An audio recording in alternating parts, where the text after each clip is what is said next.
itu dibutuhkan. Nah, kalau dari abang sendiri mendengar hal tersebut gimana mungkin tanggapannya bang? Baik, terima kasih. Jadi gini, pihak Bapak RK itu kan dari awal berstatement adalah dibilang kami ini mau melakukan tes DNA, tapi harus ada perintah DFT, dapat DVI Polri, penetapan pengadilan, atau kesepakatan bersama para pihak, gitu loh. Jadi kalau ditanya, kami secara formal kami sudah terangkan berulang-ulang. Kami sudah kirim formal surat kepada pihak Bapak RK melalui kuasanya. Kami mengajak mereka duduk bersama. Namun hasilnya itu tidak ditanggapi. Maksudnya mereka memiliki pendapat lain, melakukan tindakan hukum melalui pelaporan polisi. Itu hak mereka secara hukum. Namun yang perlu digarisbawahi adalah kami pun selaku kuasa hukum juga memiliki upaya hukum yang untuk memperjuangkan hak daripada klien kami, yaitu apa? Yang sudah kita daftarkan di Pengadilan Negeri Bandung. Jadi prinsipnya adalah apapun laporan yang dilakukan oleh Bapak RK di Barreskrim, kita hormati. Kita akan secara gentleman, apapun prosesnya kita hadapi. Namun saya juga meminta untuk Bapak Muslim selaku kuasa hukum maupun Bapak RK, ya tolong bermartabat juga untuk hadir di gugatan perdata yang kami ajukan di Pengadilan Bandung, agar kita sama-sama transparan bahwa upaya hukum ini memang sudah disiapkan jalurnya dan kami siap membuktikan seluruh fakta yang kami miliki. Silakan pertanyaan selanjutnya. Bang, mungkin alasan mengajukan di PN Bandung mungkin karena apa sih Bang? Oke, terima kasih. Sebenarnya ini pertanyaan dasar hukum tapi nggak apa-apa. Jadi gini, secara hukum itu undang-undang mengatur di dalam HIR, kalau kita mau menggugat satu orang, itu harus didomisili si tergugat, yaitu Bapak Ridwan Kamil. Bapak Ridwan Kamil kan kebetulan berdomisili kita ketahui adalah di Bandung. Jadi sangat beralasan dan berdasar hukum, tim hukum dari kami melakukan gugatan itu di pengadilan negeri di negeri Bandung gitu loh. Oke? Bang, ini kan gugatan perdata ke PN Bandung untuk mendapatkan asal-usul anak, artinya ayah dari si anak ini kan Bang. Ya. Ada bukti kuat apa yang akan membuktikan bahwa si anak ini nanti anaknya bahwa si RK? Ya. Selain tes DNA, mungkin apa mungkin bukti kuat? Seperti putusan Reski Aditya kan kemarin dia tanpa DNA pun sudah diputus bahwa anaknya Reski Aditya. Nah, apakah akan mengikuti cara ini atau seperti apa? Oke, terima kasih. Jadi sebetulnya itu adalah materi di dalam gugatan. Memang prosesnya kita akan terbuka nanti ketika proses di pengadilan sudah berjalan. Namun kalau kita berkaca dari kasus-kasus lain itu tidak bisa disamakan. Karena saya juga tidak mau mengomentari kasus yang sebelumnya. Namun proses daripada hukum ini kami akan terbuka. Bukti kuat apa tentu kami belum bisa buka sekarang karena itu adalah ranahnya di upaya hukum. Karena kami mau ini betul-betul mendapatkan atensi, semoga juga kami juga mendapatkan perlindungan dari Komisi Perlindungan Anak maupun Perempuan. Tolong untuk dikawal kasus ini bukan kasus main-main.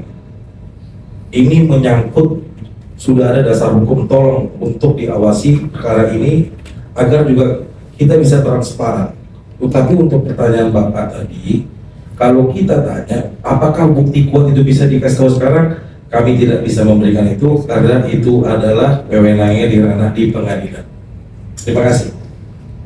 Ada yang lain? Bang, Ya. tadi menanggapi izin minta tanggapan Oke. soal laporan terhadap LM Payrado sendiri di Barreskrim itu sudah sampai di tahap penyidikan. Oke, itu di ranahnya Pak John, boleh silakan jawab Pak John. Ya, kalau untuk panggilan di Barreskrim sampai saat ini kita masih menunggu. Ya, sebagai warga negara yang baik, pasti kami siap untuk mendampingi klien kami maupun klien kami. Jadi sampai saat ini sih belum ada surat resmi yang dikirim ke kami. Itu aja sih. Bang, tambahan Bang, tadi kalau artinya nggak ada bukti kuat, apakah ada saksi-saksi yang menguatkan melihat kejadian artinya RK sama LM sendiri? Ya, sorry diulang. Kalau masa nggak mau menyebutkan bukti kuat, apakah ada saksi kuat, saksi-saksi yang artinya melihat atau mengetahui bahwa mereka ada hubungan berdua? Baik, terima kasih. Jadi gini, dalam pembuktian hukum kita di Indonesia ini kan tentunya adalah bukti surat, ada bukti saksi fakta, ada saksi ahli. Tentunya upaya hukum gugatan kita ini sudah sangat matang dan kami persiapkan secara berdasar hukum. Tentunya fakta yang akan kami ungkap ini akan mengejutkan bahwa saksi-saksi yang kita hadirkan ini memang betul adanya, kita dapat buktikan gitu loh. Kalau ditanya apakah ada saksi fakta, pasti ada saksi fakta. Bahkan kami akan menghadirkan saksi ahli untuk memperjuangkan klien kami. Bang, ada berapa saksinya, terus siapa sih saksi-saksinya? Kami belum bisa ungkap sekarang. Nanti itu akan diproses di pengadilan. Nanti kan gini, kan setiap proses itu kan pasti ada nanti di persidangan. Dan juga kan nanti kita lihat juga dari pihak Bapak RK apakah dia hadir. Jadi untuk saat ini mohon maaf saksi siapa kita bisa hadirkan itu tidak bisa kita kasih tahu kepada rekan-rekan media karena itu memang adalah privasi dalam ranah hukum. Bang, teman dekat LM sendiri atau pihak hotel atau siapa bang saksinya bang? Saya tidak mau berkomentar. Terima kasih. Bang, terkait Rafael ini yang ngaku-ngaku sebagai ayah biologisnya juga, mungkin gimana Bang tanggapan dari Abang sendiri Bang? Itu siapa itu orangnya? Dia ngaku sebagai ayah biologis dari anak LM sendiri Bang. Oh, kita tidak tertanggapi itu. Yang lain bisa ada pertanyaan lain? Bang, tadi kan sudah laporan terhadap LM itu sudah dari tahap penyidikan. Mungkin antisipasinya menghadapi laporan dari RK sendiri dari LM seperti apa sih mungkin? Nah, itu Pak. Ini kebetulan gini, saya tadi terangkan balik lagi di awal, untuk kasus perdata itu ditangani oleh law firm Markus Naboban and Partners. Tapi untuk di ranah pidana itu ditangani oleh rekan saya, itu kantor Bapak John Boy dan Partners. Silakan Pak, dijawab Pak pertanyaan apa? Halo. Mikir, sorry. Kita kan menghargai semua proses-proses di kepolisian nih. Kalau misalnya strategi ke depan teknis, ya bisa kita jabarkan di sini juga. Jadi ya yang jelas kami siap aja, tinggal nunggu menghargai proses yang berjalan aja sih, itu aja. Kalau untuk masalah panggilan di Barreskrim. Ada lagi? Bang, bisa sendiri hari ini kenapa nggak datang? Emang hari ini kan preskon permasalahan up to date dari kuasa hukum, jadi tidak ada bisa gitu. Jadi mungkin nantinya kan toh juga dia udah ada di mana-mana kan, nanti mungkin bisa ada waktu, bisa hadir nanti untuk wawancara dengan rekan-rekan media. Bang, terkait tadi Revalino Abang tidak mau menanggapi, tapi dari pihak sana ingin juga melakukan tes DNA juga, ini seperti apa nih kalau memang terbukti adanya? Ya kalau dia pengerti hukum, ya silakan tempuh jalur hukum. Itu aja. Silakan yang lain. Ya, dari mana Bu? Dari Kompas TV. Oke. Kalau apa sih sebenarnya yang dinilai dari pihak Nyalisa terhadap Ridwan Kamil sebagai ini tuh sebagai gugatan melawan hukum sehingga ada gugatan perdata? Gini, jadi terima kasih ya. Intinya kan saya kembali lagi bilang, perbuatan melawan hukum itu sudah diatur jelas oleh undang-undang. Namun upaya hukum yang ditempuh oleh klien kami itu adalah hak dia, hak konstitusi Lisa Mariana dan itu klien kami melakukan upaya hukum terhadap seseorang yang bisa merugikan dirinya. Contohnya saya bilang seperti itu, kenapa? Itu dasar hukumnya ada. Jadi kalau ditanya dasarnya kenapa sih Lisa bisa mau daftar gugatan, ya kami balikan lagi, Bapak RK juga ngapain melaporin kami, kan begitu. Jadi semua hak punya konstitusi yang sama, termasuk Bapak Ridwan, Bapak RK, sorry ya. Silakan yang lain. Udah? Cukup? Bang, boleh Oke. saya soal isi gugatan perdatanya?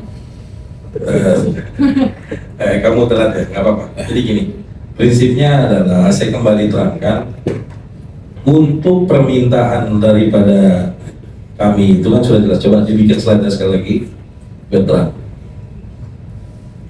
Kami jelas memiliki bukti kerugian material dan imaterial, dan kami meminta kepada pengadilan sebagai wakil Tuhan bermuara bagi para pencari keadilan, yaitu klien kami Lisa Mariana, bahwa dasar kita di sini memperjuangkan hak identitas anak yang telah lahir di dunia ini. Dia tidak perlu terbebani oleh masalah perbuatan si bapak dan si ibunya. Jadi kalau ditanya, dasar gugatan kami adalah secara fundamental berdasarkan putusan Mahkamah Konstitusi yang memperjuangkan hak seorang anak yang lahir. Kalau bisa anak itu lahir memilih, mungkin dia sudah pilih bukan dari ibu yang itu loh. Cuma kan itu sudah kita tidak bisa diatur, itu adalah kuasa Tuhan yang Maha Esa gitu. Jadi kalau ditanya kenapa dasar kami menggugat, itu hak konstitusi kami dan itu dijamin undang-undang dan kami memperjuangkan seorang anak. Terima kasih. Lagi? Bang, tapi Bawahnya coba selesai. Bang itu minta kerugian juga kan berapa bang? Itu kan saya bilang tadi, materi dan imateri itu di ranah di pengadilan. Jadi di pengadilan kalian bisa lihat nanti, kita kawal sendiri. Tentunya gini, di hukum itu kan diatur bagaimana apa sih kerugian material yang dialami seseorang akibat perbuatannya, yang diatur di 1365 KUHP Perdata. Itu loh. Tentunya kerugian itu ada kerugian material dan material. Tentunya kami kembali sampaikan, kita bermartabat untuk membuka seluruhnya di ranah pengadilan. Bang itu kan belum. Yang mana? Poin 4 kan belum ada perbuatan yang melawan hukum kan belum ada. Artinya kan belum ada putusan juga kan bang. menyatakan tergugat telah melakukan perbuatan melawan hukum. Itu baca nomor 4 tuh. Iya nomor 4. Iya. Jadi itu itu permintaan, itu bahasa hukum. Jadi misalkan gini, ini kan dasar gugatan kita ini kan 1365 perbuatan melawan hukum. Jadi kita tidak bisa meminta sesuatu hal jika tidak kita bisa nyatakan dulu dia telah melakukan perbuatan melawan hukum gitu. Ini yang kami mohonkan ke pengadilan. Nanti itu ada kewenangan hakim yang memeriksa bukti-bukti dan keterangan saksi serta fakta-fakta yang terungkap di pengadilan. Jikapun memang fakta yang terungkap di pengadilan ternyata betul, berarti hakim dapat memutuskan sesuai apa yang kami minta. Itu kekuasaan kehakiman. Tapi kami secara penasihat hukum atau kuasa hukum itu berhak memintakan. Karena memang pengadilan ini kan dibuat oleh negara ini adalah ketika sudah tidak ada lagi pemutus di antara suatu masalah, pengadilan ini hadir untuk memutus permasalahan itu. Gitu. Terima kasih. Ada yang lain nggak? Bang, upaya atau persiapan apa yang dipersiapkan oleh pihak Lisa untuk persidangan perdana? Kalau klien kami sudah untuk Lisa sendiri apa kami maksudnya? Dua-duanya deh. Jadi gini, tentunya klien kami sudah siap, dalam artian siap itu memang dia berjuang untuk anaknya dan untuk persiapan dari kami kuasa hukum sudah sangat matang. Jadi kami ingin kita ini gentle berhadapan di hukum dan kita tempuh seluruh upaya yang kami lakukan untuk memperjuangkan seorang anak.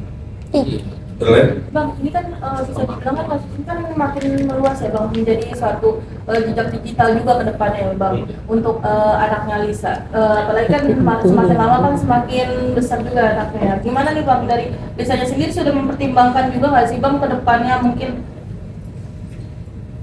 Saya bukan maksudnya untuk psikologi anak ke depan. Ya memang kalau di dunia ini kita tidak bisa namanya berpendapat bagaimana nanti anak ini ke depan. Yang penting adalah hasil putusan daripada pengadilan ini, apapun hasilnya, anaknya itu saat besar akan melihat bahwa ibunya telah berjuang untuk memperjuangkan identitas si anak ini. Jadi kita tidak bisa, siapapun tidak bisa menjamin hari esok, namun setidaknya ibunya ketika masih hidup, dia bisa mempersiapkan satu keputusan yang dimana suatu saat anaknya itu lahir dan dia bisa lihat bahwa perjuangan ibunya betul memperjuangkan diri seperti itu. Dan ini kan baru-baru ini kan banyak netizen juga yang menyoroti Bang terkait Lisa kan saat ini memperjuangkan haknya, tetapi sempat ketahuan nongkrong malam di suatu klub malam. Gimana nih Bang terkait video tersebut? Lisa Ada suatu beredar video Lisa sedang nongkrong bersama teman-teman baru-baru ini Bang, suatu klub malam. Gimana tuh Bang? Banyak netizennya tuh bisa dibilang tuh malah lebih sentimen Bang terkait adanya bukti baru tersebut Bang. Maksudnya video yang beredar tersebut Bang. Jadi kan gini ya, kami ini kan kuasa hukum hanya menangani masalah hukum.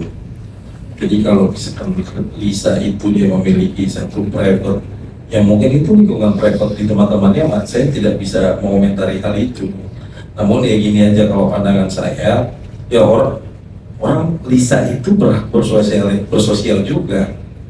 Memang hanya Lisa aja yang di klub malam kok. Kan klub malam itu bukan identik dengan selalu kejahatan. Klub malam itu bisa orang ya pelepas stres dan lain-lain. Tapi pada prinsipnya adalah itu adalah hak daripada privasi klien saya. Kita kan diatur secara kode etik nih. Nggak mungkin saya campuri privasi klien saya. Namun hal-hal yang pasti saya selaku kuasa hukum dengan tim pasti nasihati klien saya, kamu hati-hati bergaul karena di luar sana kita tidak tahu dan kita sedang melakukan proses hukum. Kurang lebih seperti itu.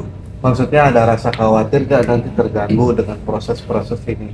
Saya rasa klien kami juga bisa menjaga dirinya ya. Dalam artian kami juga kuasa hukum tetap memantau dan menjaga dia.